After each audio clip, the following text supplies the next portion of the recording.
Assalamualaikum warahmatullahi wabarakatuh. Berjumpa lagi dengan saya Bu Puji dalam video pembelajaran IPA kelas 8 semester 2. Pada video kali ini kita akan membahas tentang materi sistem ekskresi pada manusia. Nah, sebelum kita mempelajari materi ini lebih lanjut, kalian perlu tahu dulu tujuan pembelajaran yang harus kita capai pada materi hari ini. Tujuan pembelajaran yang pertama, menjelaskan struktur ginjal sebagai sistem ekskresi. Yang kedua, menjelaskan proses pembentukan urin di dalam ginjal. Yang ketiga, menjelaskan struktur dan fungsi kulit sebagai sistem ekskresi. Yang ketiga, menjelaskan struktur dan fungsi paru-paru sebagai sistem ekskresi. Yang kelima, menjelaskan struktur dan fungsi hati sebagai sistem ekskresi. Dan yang keenam, menjelaskan gangguan pada sistem ekskresi. Nah, sekarang mari kita berpikir dulu. Anak-anak, pernahkah kalian berolahraga? Biasanya kalau kita habis berolahraga, kita akan berkeringat. Nah, pernahkah kalian berpikir mengapa tubuh kalian itu bisa berkeringat? Dan mengapa keringat itu harus dikeluarkan oleh tubuh kita? Apakah ada zat lain yang harus dikeluarkan oleh tubuh kita selain keringat? Kemudian bagaimana pengeluaran zat-zat tersebut?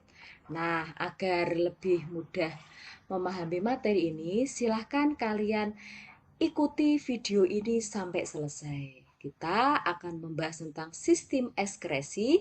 Yang pertama, organ ekskresi yang akan kita bahas adalah ginjal. Ginjal merupakan organ ekskresi yang berfungsi untuk menyaring darah yang mengandung zat sisa metabolisme dari sel di seluruh tubuh. Ginjal itu terletak di kanan dan kiri tulang pinggang, yaitu di dalam rongga perut pada dinding tubuh bagian belakang. Ginjal itu berwarna merah karena banyak darah yang masuk ke dalam ginjal. Nah, sekarang jika ginjal itu kita potong melintang, maka akan tampak seperti ini. Nah, kalian perhatikan pada bagian luar dari ginjal, ini namanya adalah korteks renalis. Kemudian di dalam ginjal itu terdapat rongga yang disebut dengan pelvis renalis. Kemudian pada ginjal di sini juga terdapat pembuluh arteri besar yang berfungsi sebagai jalan masuknya darah ke dalam ginjal. Kemudian yang warna biru ini adalah pembuluh vena besar yang berfungsi sebagai jalan keluarnya darah dari ginjal. Kemudian yang ini adalah medula atau sumsum ginjal. Kemudian yang ini adalah ureter. Nah, di dalam ginjal itu tersusun atas lebih kurang 1 juta alat penyaring anak-anak. Alat penyaring itu disebut dengan nefron. Nah, ini adalah gambar dari nefron. Nefron ini merupakan unit penyusun utama ginjal yang berperan penting dalam proses penyaringan darah. Pada nefron itu terdiri atas sebuah komponen penyaring atau yang disebut dengan badan Malpighi. Nah, yang dilanjutkan dengan saluran-saluran atau yang namanya adalah tubulus. Ini ada tubulus proksimal yang digambarkan dengan warna biru ini. Kemudian ini adalah tubulus distal. Kemudian yang ini itu adalah tubulus kolektivus atau saluran pengumpul. Kemudian ini yang warna hijau, ini namanya adalah lengkung Henle. Nah, di dalam badan Malpighi itu mengandung gulungan kapiler darah yang disebut dengan glomerulus. Nah, ini adalah glomerulus. Nah, di dalam sini adalah glomerulus. Glomerulus ini berada di dalam kapsula Bowman. Nah, ini adalah kapsula Bowman. Nah, agar kalian dapat mengetahui lebih lanjut, maka silahkan kalian lihat strukturnya badan Malpighi. Nah, ini adalah struktur dari badan Malpighi, anak-anak. Nah, kalian perhatikan di sini. Nah, ini adalah strukturnya badan Malpighi. Nah, dengan ini namanya adalah kapsula Bowman. Nah, di dalam kapsula Bowman ini ada glomerulus. Nah, ini adalah glomerulus.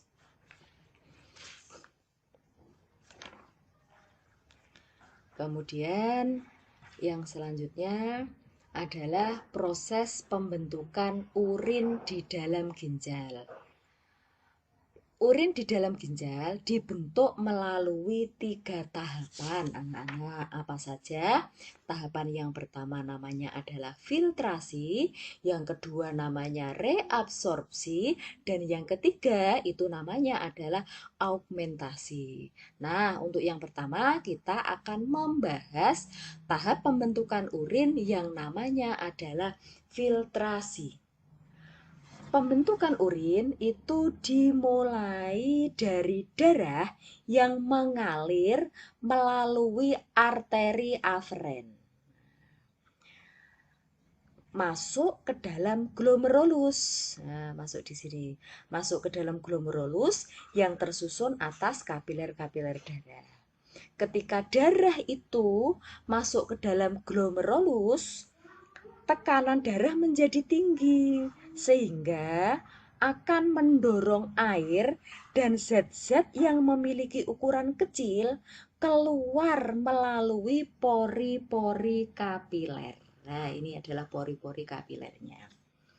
Dan menghasilkan filtrat atau hasil penyaringan. Cairan hasil penyaringan itu tersusun atas urobilin, urea, glukosa, air, asam amino, dan ion-ion selain natrium, kalsium, kalium, dan klor. Nah, filtrat selanjutnya disimpan sementara di dalam kapsula Bowman. Nah, ini filtrat itu disimpan sementara di dalam kapsula Bowman. Kemudian darah dan protein itu tetap tinggal di dalam kapiler darah.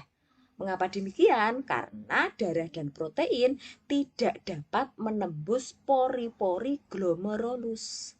Nah, filtrat yang tertampung di dalam kapsula Bowman ini disebut urin primer. Nah, tahap inilah yang disebut tahap filtrasi. Tahap filtrasi itu terjadi di glomerulus dan menghasilkan urin primer. Nah, tahap yang selanjutnya itu adalah tahap reabsorpsi atau penyerapan kembali. Nah, pada tahap filtrasi tadi, glomerulus ini kan menghasilkan yang namanya adalah urin primer. Nah, urin primer yang terbentuk ini akhirnya akan masuk menuju tubulus proksimal. Nah, di dalam tubulus proksimal ini akan terjadi proses penyerapan kembali zat-zat yang masih diperlukan oleh tubuh kita yang disebut dengan tahap reabsorpsi. Nah, glukosa, asam amino, ion kalium dan zat-zat yang masih diperlukan oleh tubuh kita juga diangkut ke dalam sel dan kemudian ke dalam kapiler darah.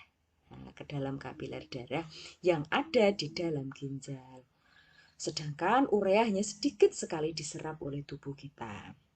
Nah, cairan yang dihasilkan dari proses reabsorpsi itu disebut dengan urin sekunder. Jadi, reabsorpsi itu terjadi di tubulus proksimal dan menghasilkan urin sekunder.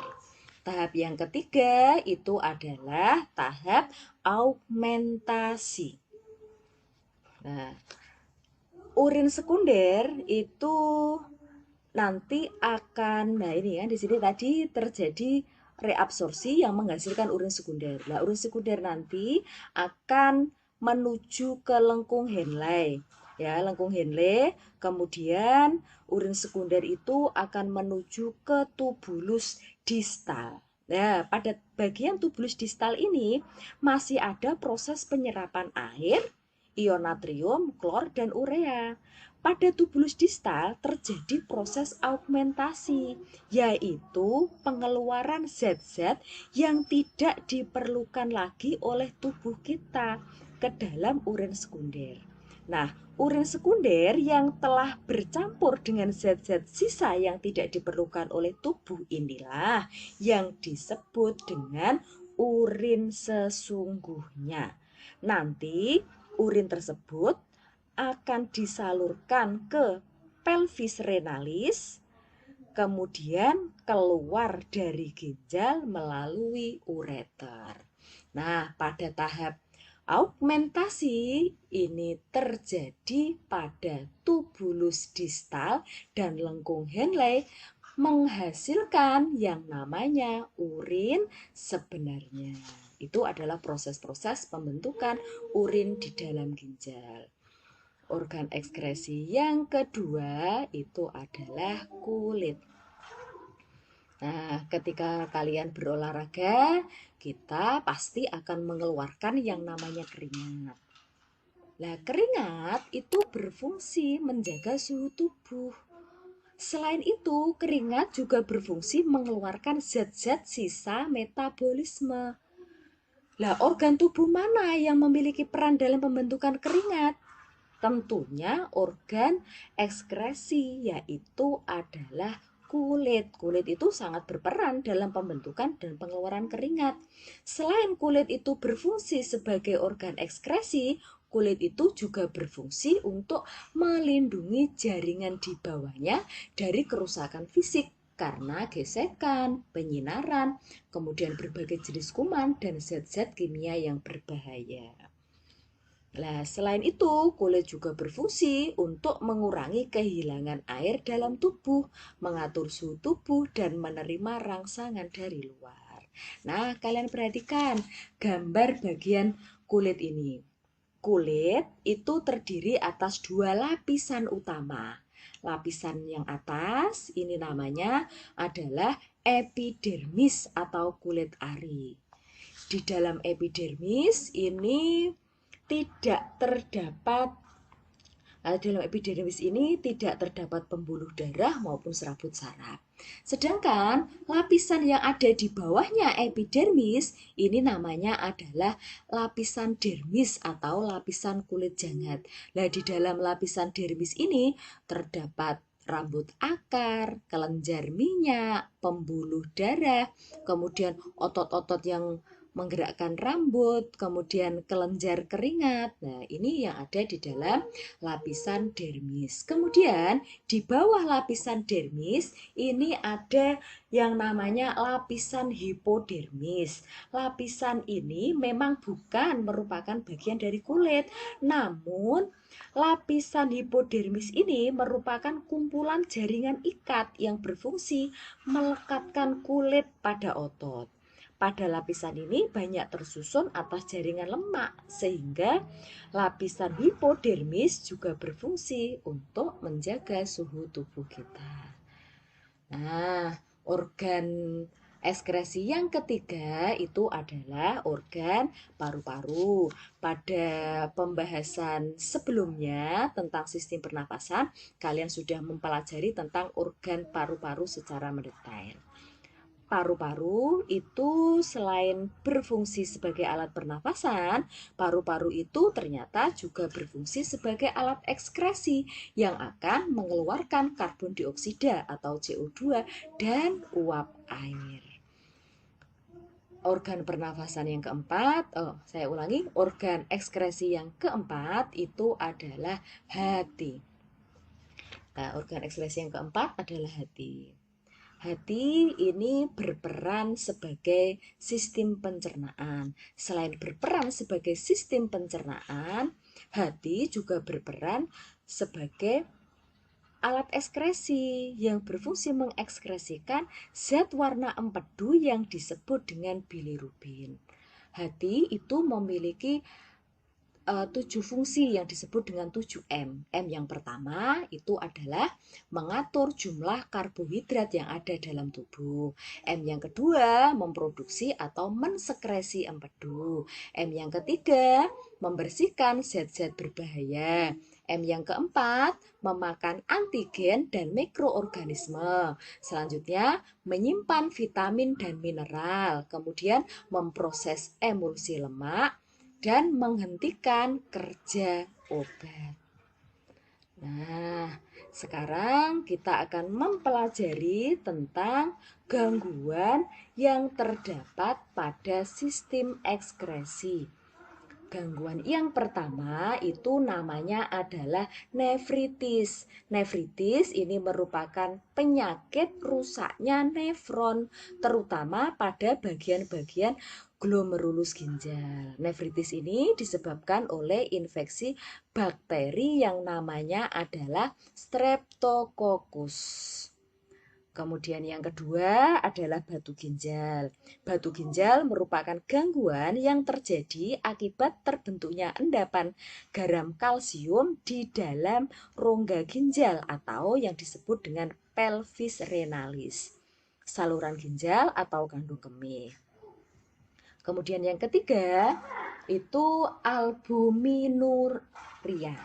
Nah, albuminuria merupakan penyakit yang terjadi akibat adanya kerusakan pada glomerulus yang berperan dalam proses filtrasi. Sehingga pada urin nanti akan ditemukan adanya protein. Nah, gangguan sistem ekskresi yang keempat itu namanya adalah hematuria. Hematuria merupakan penyakit yang ditandai dengan adanya sel-sel darah merah pada urin. Penyakit ini disebabkan karena pada saluran kemih terdapat penyakit akibat gesekan dengan batu ginjal. Kemudian yang kelima adalah diabetes insipidus. Penyakit ini disebabkan karena kekurangan hormon ADH atau hormon antidiuretik. Kondisi ini dapat menyebabkan tubuh kita tidak dapat menyerap air yang masuk ke dalam tubuh, sehingga penderita akan sering buang air kecil secara terus-menerus. Gangguan sistem ekskresi yang keenam itu adalah kanker ginjal. Kanker ginjal merupakan penyakit yang timbul akibat pertumbuhan sel pada ginjal yang tidak terkontrol di sepanjang tubulus dalam ginjal.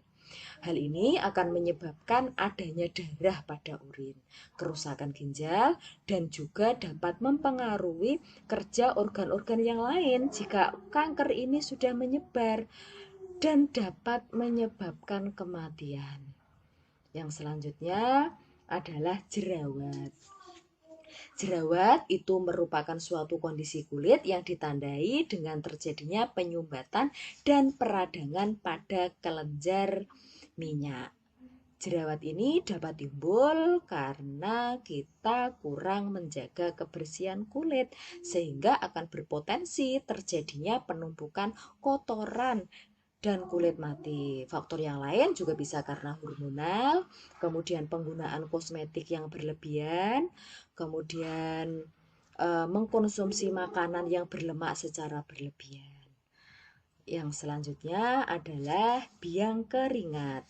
Biang keringat itu terjadi karena kelenjar keringat tersumbat oleh sel-sel kulit mati yang tidak dapat terbuang secara sempurna. Nah, agar kita terhindar dari penyakit-penyakit tersebut, maka seharusnya kita menjaga pola hidup kita dengan selalu menjaga kebersihan, makan makanan yang bergizi, kemudian banyak istirahat supaya kita terhindar dari penyakit tersebut. Nah, demikian tadi pembahasan kita tentang sistem ekskresi pada manusia. Sekarang tiba saatnya kita pada kuis. Silahkan kalian simak kuis ini baik-baik. Jika sudah tahu jawabannya, silahkan kalian tulis jawabannya di kolom komentar. Jangan lupa sebutkan nama, kelas, dan asal sekolah kalian. Apa kuisnya? Nah, ini kuisnya. Jelaskan proses pembentukan urin di dalam ginjal. Mudah bukan? Nah, jika sudah tahu jawabannya, silahkan langsung kalian tulis di kolom komentar, sebutkan nama, kelas, dan nomor absen. Demikian tadi penjelasan saya tentang materi sistem ekskresi pada manusia. Mudah-mudahan bermanfaat. Kurang lebihnya mohon maaf. Sampai bertemu lagi pada video-video pembelajaran saya selanjutnya. Saya akhiri. Wassalamualaikum warahmatullahi wabarakatuh.